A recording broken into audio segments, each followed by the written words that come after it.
Confucius was born into a world that was losing its moral center. Ancient China, during his lifetime, was not peaceful or unified.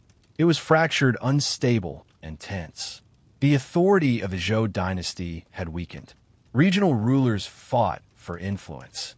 Political loyalty shifted constantly. Violence was common. Trust was rare. But Confucius did not begin by trying to change governments. He began by trying to understand why society had fallen apart. He believed that disorder in the state begins with disorder in the human heart. When individuals lose their sense of responsibility, families weaken. When families weaken, communities fracture. When communities fracture, the state collapses into chaos. Confucius was not searching for power. He was searching for restoration. He was born in 551 BCE in the state of Lu. His family had once been noble, but by the time of his birth, they had fallen into modest circumstances. His father died when he was young, leaving his mother to raise him with limited means. This early hardship shaped him deeply. Confucius grew up observing inequality and instability. He saw how fragile social status could be.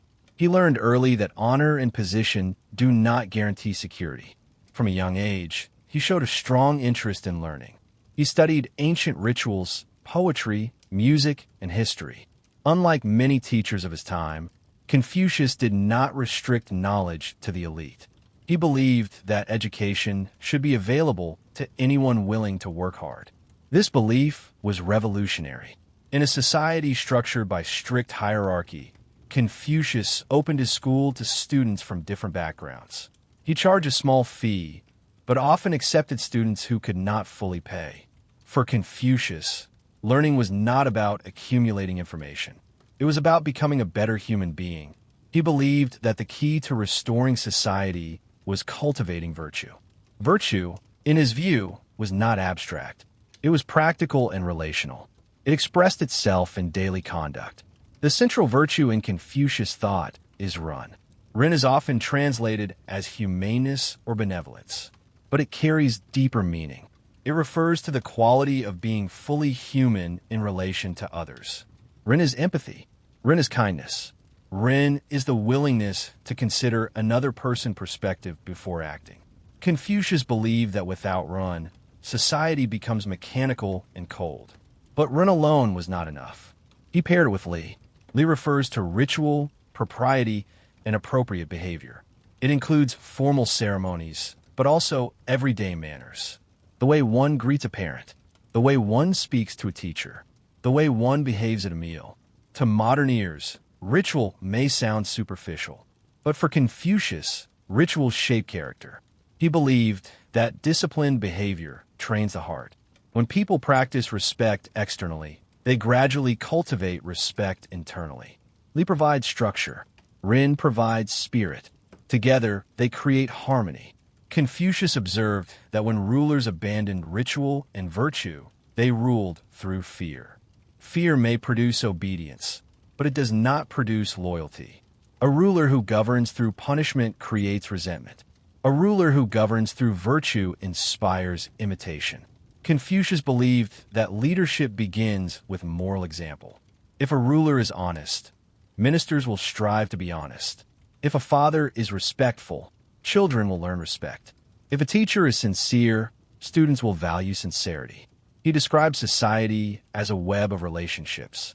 Each relationship carries responsibilities. Parent and child, ruler and subject, husband and wife, older sibling and younger sibling, friend and friend. These are not equal roles, but they are mutually binding. For example, a child owes respect to a parent, but a parent owes care and guidance to a child. Confucius emphasized that authority must be balanced by responsibility. This idea protected against abuse of power. He believed that when each person fulfills their role with integrity, society functions smoothly. This is not blind obedience. It is structured reciprocity. Confucius did not argue that people are naturally evil. He believed they possess the potential for goodness. But potential must be cultivated. Education is the tool of cultivation. Confucius spent much of his life teaching students. He He walked from state to state offering advice to rulers, hoping to find one willing to implement his ideas. Many listened politely. Few acted. He experienced disappointment repeatedly, yet he did not become bitter. Instead, he returned to teaching.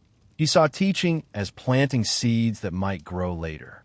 His conversations with students were recorded after his death in a collection known as the Analects. The Analects do not present long, systematic arguments. They present brief exchanges, questions and answers, observations and corrections. This format reflects Confucius' method.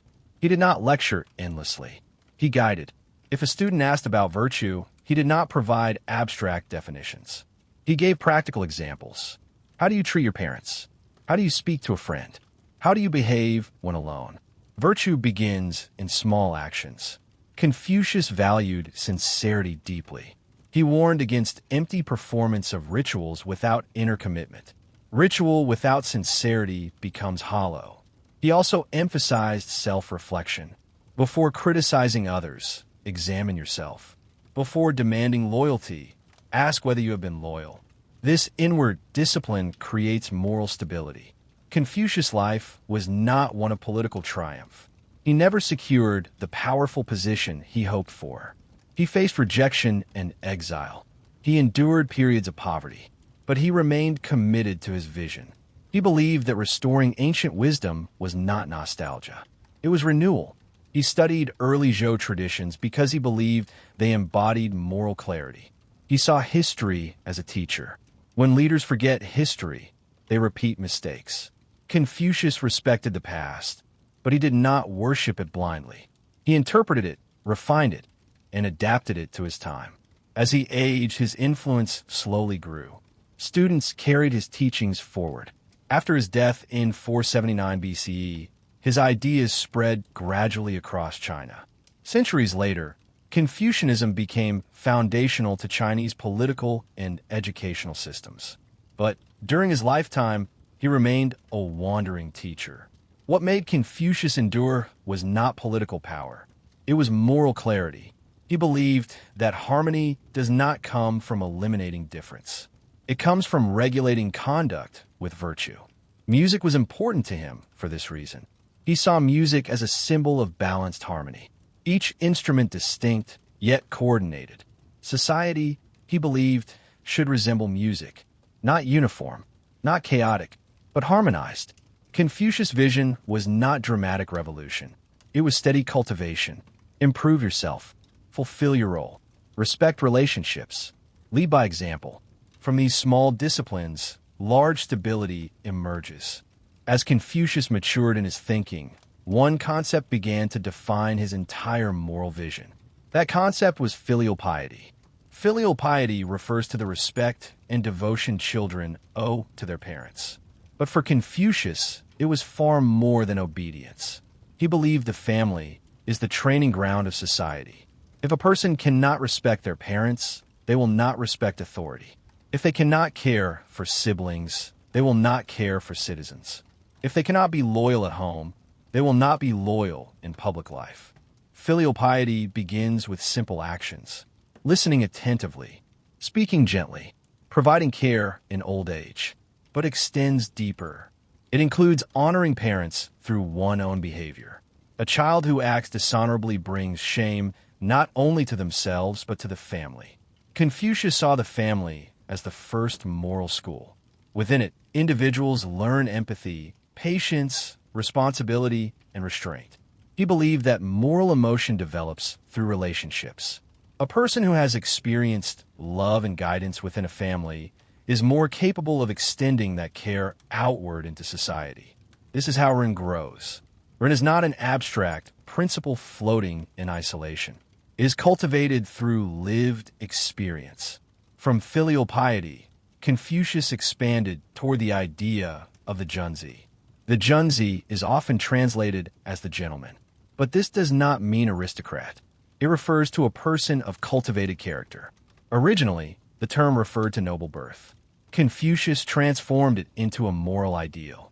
A junzi is defined not by status, but by virtue. A junzi practices integrity even when unobserved. A Junzi speaks carefully and acts decisively. A Junzi values righteousness over profit. Confucius contrasted the Junzi with the small person. The small person is driven by immediate gain. They chase advantage, gossip about others, and avoid responsibility. The Junzi reflects before acting. They prioritize long-term harmony over short-term benefit. This distinction was not meant to shame. It was meant to guide. Anyone could become a Junzi through disciplined self-cultivation. Confucius emphasized constant self-improvement. Each day, he believed a person should examine their conduct. Have I been faithful to my duties? Have I spoken honestly? Have I treated others fairly? This daily reflection prevents moral decay. Confucius did not expect perfection. He expected effort. He believed that mistakes are inevitable. What matters is correction. Admitting error is not weakness. It is strength. This attitude made his teaching practical. It acknowledged human imperfection while still demanding responsibility. Confucius also refined his political philosophy during this period. He believed that the health of a state depends on the moral character of its leaders. Laws and punishments may control behavior temporarily, but they cannot inspire loyalty. If a ruler governs by virtue, people feel shame at wrongdoing. If a ruler governs by fear, people avoid punishment but remain resentful. Confucius argued that leadership is moral influence.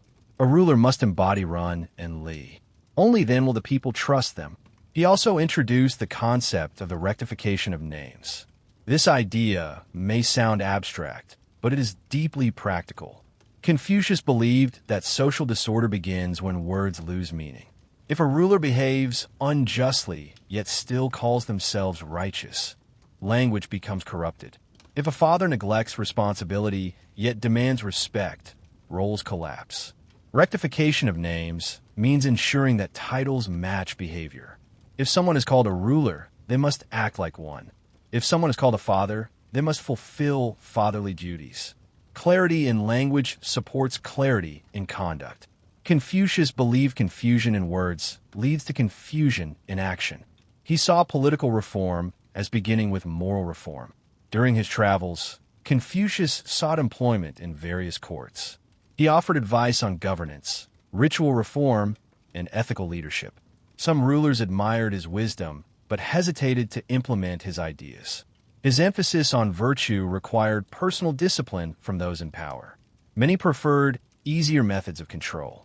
Confucius experienced frustration, but he remained patient. He believed that moral transformation is gradual. He also placed strong emphasis on education as a public responsibility. He rejected the idea that learning should be restricted to elites. Anyone who demonstrated sincerity and willingness to study could become his student. His curriculum included history, poetry, ritual, music, and moral discussion. Music, for Confucius, was not entertainment alone. It cultivated emotional balance. Poetry refined language and empathy. History taught patterns of success and failure. Ritual trained discipline and respect. Education shaped the whole person. Confucius insisted that knowledge must be connected to action. Learning without practice is empty. Practice without reflection is blind. This integration created a balanced individual. Confucius also emphasized moderation. Excess in any direction leads to imbalance. Courage without wisdom becomes recklessness. Caution without courage becomes cowardice. The middle path maintains stability. This concept of balance influenced later generations profoundly. Confucius lived through political instability, yet he did not advocate violent revolution. He believed reform must begin internally and ripple outward. He maintained hope that future generations would embrace his teachings more fully. His students admired his consistency. Even in poverty, he remained dignified. Even in rejection, he remained respectful. He practiced what he taught. Toward the end of his life, Confucius faced personal sorrow. Several close disciples died before him. He mourned deeply. His grief showed that virtue does not erase emotion. He allowed himself to feel loss fully. Yet he did not abandon his mission. He continued teaching until his death. By the time he passed away, He had not transformed the political world, but he had shaped minds. Those minds would carry his philosophy forward. Confucius trusted that character outlives circumstance. He believed that if enough individuals cultivated virtue, society would gradually realign. His faith was not naive optimism. It was disciplined conviction. After the death of Confucius, his influence did not explode immediately. It moved slowly, carried by students who preserve his conversations and teachings. These students believed that what their teacher offered was not merely advice for a troubled era, but a framework for civilization itself. Over the following centuries, China continued to experience political upheaval. Competing schools of thought emerged. Some argued that strict laws and harsh punishments were the only way to control society. Others emphasized military strength or economic strategy. Confucianism stood apart because it focused on moral cultivation. During the Han Dynasty, several centuries after Confucius' death, rulers began to recognize the stabilizing potential of his philosophy. They saw that fear-based governance created temporary compliance, but long-term instability. Confucianism offered something different. It taught that legitimacy comes from virtue. This idea reshaped Chinese political structure. Emperors began to present themselves not simply as powerful rulers, but as moral exemplars. The mandate of heaven concept gained moral depth through Confucian influence. Heaven was not a distant god issuing commands. It represented moral order. A ruler retained the mandate only as long as they governed with righteousness. If corruption and cruelty dominated, heaven would withdraw its support, often symbolized through rebellion or disaster. This belief created a subtle accountability. Even absolute rulers were expected to act ethically. Confucianism also transformed education on a national scale. The civil service examination system emerged heavily based on Confucian texts. For centuries, individuals who wished to serve in government had to study the Analects and related works extensively. This created one of the most merit-based bureaucratic systems in ancient history. Birth alone was no longer sufficient for political office. Knowledge of moral philosophy became a requirement. Young men across China memorized Confucian texts, debated their meanings, and trained themselves in disciplined thought. This system had strengths and weaknesses. It promoted intellectual rigor and moral awareness, but also encouraged rote memorization at times. Still, its foundation remained Confucian. Education became not only a path to employment, but a moral journey. Confucian thought shaped family structure deeply. Filial piety became central to social organization. Caring for aging parents was not optional. It was a sacred responsibility. Family altars honored ancestors.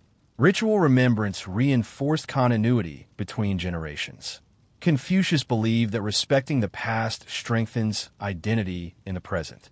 The family became the microcosm of the state. Hierarchy within the family mirrored hierarchy in government. But again, hierarchy was balanced by duty. A father held authority, but he was expected to be just and compassionate. Authority without virtue violated Confucian principles. Confucian ethics also shaped daily behavior. Politeness was not superficial courtesy. It was moral discipline, greeting others respectfully, speaking carefully, dressing appropriately. These were not empty traditions. They reinforced mutual respect. Confucius believed that small habits build large character. If people neglect everyday respect, larger social bonds weaken. He emphasized sincerity within ritual. Without sincerity, ritual becomes hollow. With sincerity, even simple gestures carry moral weight. Confucianism also influenced views on friendship. Confucius described friendship as one of the 5 essential relationships. Unlike hierarchical roles such as parent and child, friendship was more equal. Friends were expected to challenge one another morally. A true friend corrects gently, but honestly. This shows that Confucian thought was not blind conformity. It valued moral accountability. As Confucianism spread into Korea, Japan, and Vietnam, it adapted to local cultures while maintaining its core emphasis on virtue and social harmony. In Korea, Confucian principles shaped government and education for centuries. In Japan, Confucian ethics influenced samurai codes and administrative systems. Its reach was vast, yet Confucianism also faced criticism. Some argued that its emphasis on hierarchy restricted individual freedom. Others believed its reverence for tradition slowed innovation. These debates reveal its complexity. Confucius himself did not advocate oppression. He advocated moral leadership. But when interpreted rigidly, his ideas could reinforce strict social roles. Throughout history, reformers revisited Confucius' teachings to reinterpret them. They emphasized his focus on empathy and virtue rather than rigid structure. Confucius' influence persisted because his philosophy addressed a permanent human question. How can people live together peacefully? His answer was neither force nor isolation. It was cultivation. Cultivate yourself. Cultivate your family. Cultivate your leadership. Harmony emerges from inner discipline. Even in modern times, Confucian values remain embedded in East Asian cultures. Respect for elders. Emphasis on education. Collective responsibility. These traits reflect centuries of Confucian shaping. Yet Confucius is not confined to one region. His focus on ethical leadership resonates globally. In business, education, and politics, the idea that leaders must model integrity continues to influence discussions. He reminds societies that laws alone cannot create trust. Trust grows from character. Confucius' life may have seemed modest compared to emperors and conquerors. He did not build armies. He did not establish a kingdom. He built a moral vocabulary. Through simple conversations, he shaped civilizations. His philosophy endures because it speaks to something enduring: the need for respect, the need for guidance, the need for moral grounding in uncertain times. Confucius believed that even in chaos, virtue is possible. And from virtue, stability grows. As centuries passed, Confucius was no longer simply remembered as a teacher from the state of Lu. He became something larger. His memory transformed into a cultural foundation. Temples were built in his honor across China. Students offered rituals of respect before taking civil service examinations. His descendants were granted noble status generation after generation, creating one of the longest documented family lineages in history. But what truly kept Confucius alive was not temples or titles. It was continuity of practice. Every time a parent corrected a child with patience instead of anger, Confucius lived. Every time a government official placed integrity above personal gain, Confucius lived. Every time a student studied not for status, but for self-improvement, Confucius lived. His philosophy became woven into the invisible structure of society. Yet history did not always treat his ideas gently. There were periods when Confucianism was criticized as outdated. During times of reform and revolution, some thinkers blamed Confucian hierarchy for slowing progress. They argued that excessive respect for tradition prevented innovation. They believed modern nations required new frameworks built on science and industrial strength. In the early 20th century, especially, intellectual movements challenged Confucian values. Some called for abandoning old rituals entirely. They saw them as symbols of stagnation. But even during criticism, Confucian ideas never fully disappeared. They adapted. Scholars began to reinterpret Confucius not as a defender of rigid hierarchy, but as a moral humanist. They highlighted his emphasis on empathy, education, and ethical leadership rather than obedience alone. Modern scholars often point out something important. Confucius never demanded blind submission. He expected rulers to be worthy of respect. If they failed morally, their authority weakened. This nuance matters. Confucianism is often misunderstood as passive acceptance. In reality, it includes moral expectation. A son must respect his father, but a father must act with kindness. A minister must serve loyally, but a ruler must govern justly. Responsibility moves in both directions. In contemporary China, Confucius has experienced renewed recognition. Government leaders speak of social harmony and moral education. His statues appear again in public spaces. Schools teach his sayings not merely as historical artifacts, but as ethical guidance. Beyond China, global interest in Confucius continues to grow. Universities study his ideas alongside Western philosophers. Leadership programs analyze his thoughts on virtue-based governance. Families in many cultures resonate with his emphasis on respect and responsibility. His teachings offer something rare in a divided world. A reminder that order does not begin with force. It begins with character. Confucius believed deeply in human potential. He did not claim that people are perfect. He knew they are flawed. He saw greed, ambition, jealousy, and fear clearly in his own lifetime. But he believed that disciplined effort could elevate individuals beyond impulse. This belief is central. If humans were incapable of improvement, education would be meaningless. If leaders were incapable of virtue, politics would be hopeless. Confucius rejected hopelessness. He taught that through daily practice, anyone could move closer to becoming a Junzi, a person of moral refinement. The Junzi is not born superior. The Junzi is formed through study, through reflection, through correction. This gradual cultivation defines Confucian ethics. Another lasting contribution is his view of social interconnectedness. Modern societies often emphasize individual success. Confucius reminds us that individuals exist within relationships. Identity is relational. You are a child, a friend, a neighbor, a citizen. Each role carries responsibility. When one role collapses, others suffer. If a ruler neglects justice, citizens lose trust. If parents neglect guidance, children lose direction.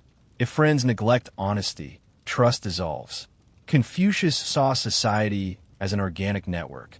Stability depends on each part fulfilling its function with sincerity. He also emphasized the power of example. He once suggested that if a ruler is upright, the people will follow naturally. If a ruler is corrupt, no amount of punishment will create genuine order. This principle remains relevant today. Organizations often mirror their leadership. Families mirror parental behavior. Communities reflect shared values. Confucius' insight into human imitation remains psychologically accurate even in modern research. His focus on ritual might appear outdated to some observers. But when understood deeply, ritual is structure. Structure provides predictability. Predictability reduces anxiety. Reduced anxiety allows cooperation.